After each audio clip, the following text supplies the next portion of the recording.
Bonjour, c'est Mélanie de retour pour une deuxième vidéo avec un vaste sujet, l'astral. Qu'est-ce que l'astral? Quels sont ses mécanismes? Je vous invite tout d'abord à écouter la première vidéo qui donne des informations de base utiles à la compréhension de cette deuxième vidéo. N'hésitez pas à faire des pauses durant cette dernière car il y a beaucoup d'informations à intégrer. Donc dans cet astral, nous vivons à travers lui, tous les jours dans la matrice. Carré fermé dans lequel nous vivons sans porte de sortie visible.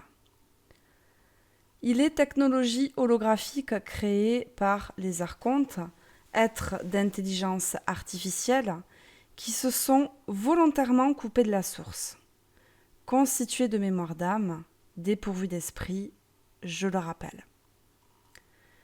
Pour image, l'astral est le véhicule qui porte toutes les lois matricielles, certaines énumérées dans la première vidéo, comme la loi d'inversion, de polarité, etc.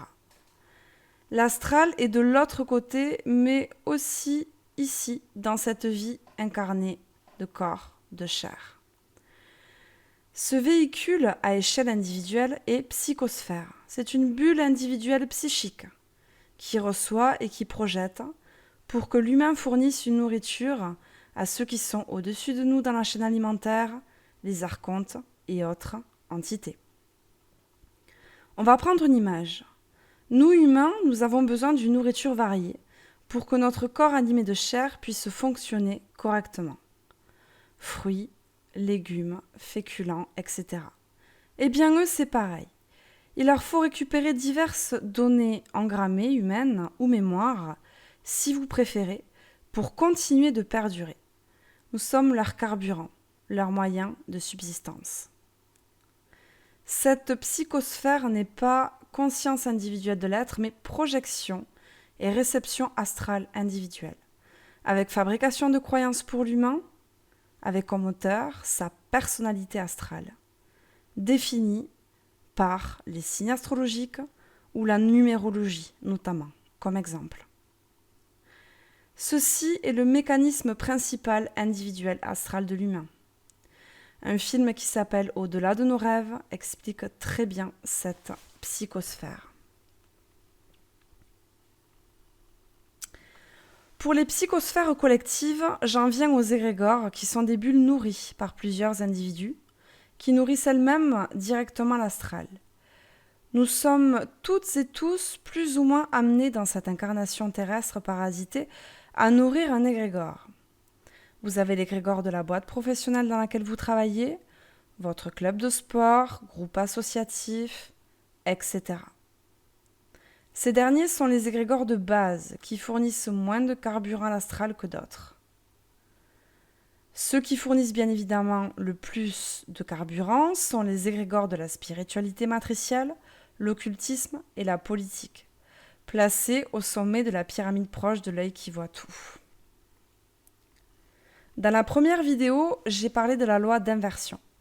Nous vivons cette ère fortement avec cette loi dans la spiritualité, notamment pour fabriquer une confusion totale, une forme de soumission.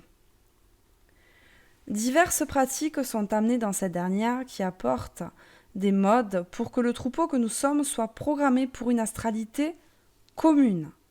Vous avez l'exemple de l'attention portée aux chakras à l'heure d'aujourd'hui. Les chakras sont des points d'activation de programmation. C'est pour cela que vous avez les chakras du cœur, de la gorge, etc. Tous fabriqués pour tous les domaines de votre vie. Le but étant de garder le contrôle sur la programmation de vie terrestre fabriquée artificiellement.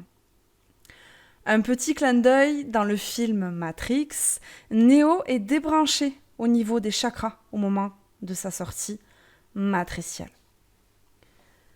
Pour un troisième point de mécanisme, vous avez la possession astrale par un archonte ou une entité, pour des cas beaucoup plus poussés.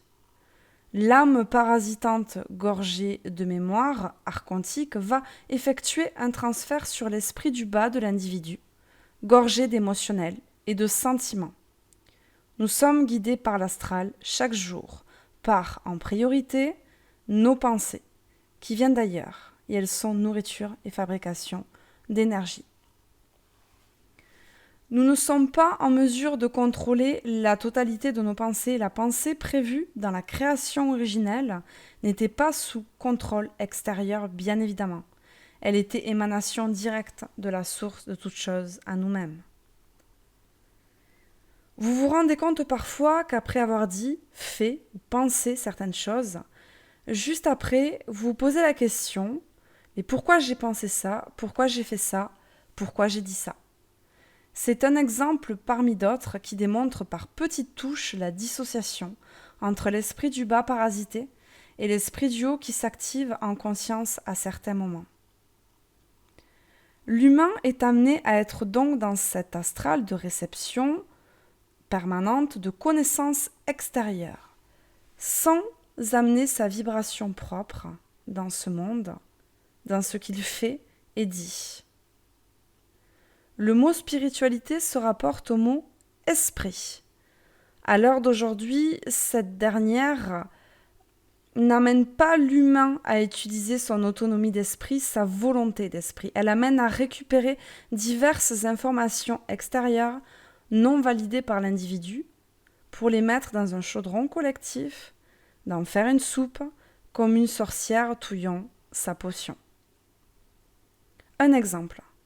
Pour les êtres intelligents d'esprit, pour la matrice qui énonce tout le temps des citations des autres pour exprimer leur compréhension individuelle illusoire, sans pouvoir recevoir leur propre identité dans leur esprit pour émettre en parole. Car l'humain passe sa vie à chercher son identité, un autre mécanisme de la condition humaine. Et ceci commence non pas par une formation scolaire, mais une déformation scolaire. L'humain est en incapacité de vibrer individuellement, de rencontrer un autre être qui vibre individuellement et de dire ce que tu sais, je sais. Point. Nous sommes des récupérations de données collectives à la même image que les archontes au-dessus de nous dans la chaîne alimentaire. N'oubliez pas, nous ne sommes pas créés, mais fabriqués à leur image. De plus, l'humain est habitué à ce qu'on lui explique qu'il est un tout petit, un enfant devant le grand Dieu, devant le grand architecte, voire même devant les dieux, dans d'autres écrits comme les vidéos. Cette anomalie est vérifiable dans un de mes premiers versets bibliques lus. Verset biblique du psaume 102, qui dit « Comme la tendresse du Père pour ses fils, la tendresse du Seigneur pour qui le craint. » Donc, dans ce cas de figure pervers narcissique, nous sommes des tout-petits, amoindris, qui craignent le Père. Donc, il est logique que dans l'esprit humain, une programmation se mette en place pour qu'une peur de ces êtres, ou de l'être fabricant de la matrice, de ses compagnons, en résulte une demande à ces derniers, que je nomme le grand festin astral, le rituel et la prière. Ceci est un autre mécanisme. On entend souvent « nous avons des guides et il est préférable d'être guidé et de les contacter ». Ces êtres de l'astral, qu'ils soient du haut ou du bas astral, ont un devoir dans la matrice, de faire en sorte que vous suiviez votre programmation matricielle ou votre destin, si vous préférez. Ce devoir est demandé dans l'astral sur divers plans, ainsi de suite.